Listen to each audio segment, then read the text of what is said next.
সেনাবাহিনী মোতায়েন করা হয়েছে নিরাপত্তার জন্য, কি বলবেন? রাজ্যের লজ্জাজনক?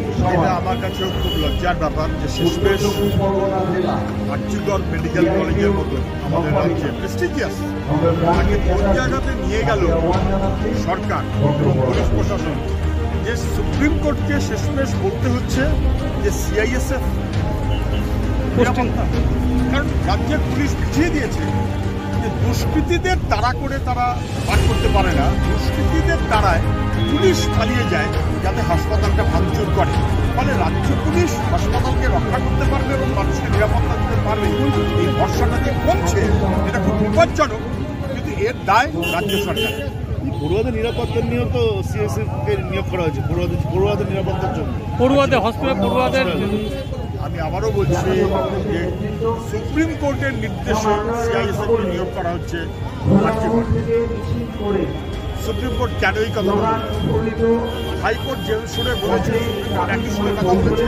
রাজ্যের মানুষও বুঝতে পারছে যে পুলিশ নিরাপত্তা না দিয়ে দুষ্কৃতীদের অ্যালাউ করছে তথ্য লোপাট করা এবং হাসপাতাল ভাঙচুর করা। শেষমেশ এই নিরাপত্তা দায়িত্ব রাজ্যের মানুষ দিতে পারবে না, ছাত্রছাত্রীদের রক্ষা করতে পারবে না, এই ভরসা সুপ্রিম কোর্ট করতে পারছে না। সিআইএসএফকে নিয়োগ করা হচ্ছে, এটা রাজ্যের লজ্জা, রাজ্যের পুলিশের লজ্জা। এর দায় রাজ্যের প্রশাসন এবং রাজ্য পুলিশ। যে অনুদান সেটা অনেক কমিটি বয়কট করেছে, আস্তে আস্তে সংখ্যাটা বাড়ছে, কি বলবেন?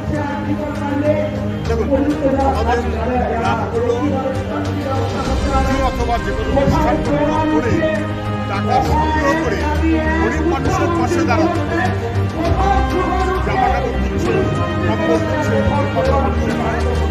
সরকারের টাকায় পুজো, এটা কোনো ক্লাব দাবি করে, এটা মুখ্যমন্ত্রী নিজে করছে। আজকে ক্লাবগুলো বলছে এত অপদার্থ সরকার, বিশেষ করে তিলোত্তমা যেভাবে খুন হলো এবং তাকে যেভাবে খাবার জামা দিতে গেল, এরপরে যদি টাকাটা সরকারের কাছ থেকে হাত থেকে কেউ নেয় কোনো ক্লাব, সেই এলাকার সমৃদ্ধি সম্পন্ন মানুষ নিশ্চয়ই বলবেন সরকারের টাকায় যদি পুজো করে তাহলে আমাদের কাছে চাঁদা চেয়েও না, তারা বলছেন। এবং পুজো ক্লাবগুলো সবাই বলতে পারবেন কি পারবেন না ভিন্ন কথা, বুঝতে পারছেন যে অপরাধের চক্রে তাদেরকে জড়িয়ে দেওয়া হচ্ছে রাজ্য সরকারের। 5 দিন হয়ে গেল সন্দীপ ঘোষকে সিবিআই জেরা করছে। প্রশ্ন তুলেছে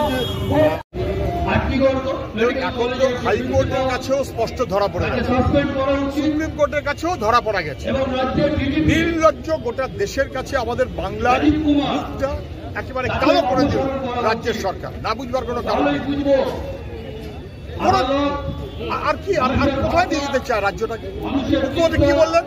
বাড়িতে এসে বললেন আসল অপরাধী ধরা পড়ে গেছে। মুখ্যমন্ত্রী কি করে জানলেন কি আসল অপরাধী? যেভাবে মুখ্যমন্ত্রী বললেন তাদের মানে দাঁড়াচ্ছে এমন যেন অপরাধীকে মুখ্যমন্ত্রী জানেন, কারণ মুখ্যমন্ত্রীর নির্দেশে তিনি গেছিলেন, অতএব মুখ্যমন্ত্রী জানেন। মুখ্যমন্ত্রী কি করে তদন্ত কমপ্লিট হওয়ার আগে বলে দিলেন আসল অপরাধী ধরা পড়ে গেছে? মুখ্যমন্ত্রী অপরাধীকে পাঠিয়েছিলেন নাকি? লজ্জার ব্যাপার পশ্চিমবাংলার জন্য। বাবা মা বলছেন বিচারিতা করছেন মুখ্যমন্ত্রী, বাবা মা স্পষ্ট বলেছে কলকাতা পুলিশ ওপর তার ভরসা নেই, স্পষ্ট বলেছে টাকার কার্যত রফা করার চেষ্টা হয়েছে। সরকারের ওপরে ভরসা করতে চেয়েছে যে পরিবার, তারা বুঝে গেছেন সরকারের ওপরে ভরসা করার সুযোগ নেই, মুখ্যমন্ত্রীর ওপরে তাদের ভরসা নেই।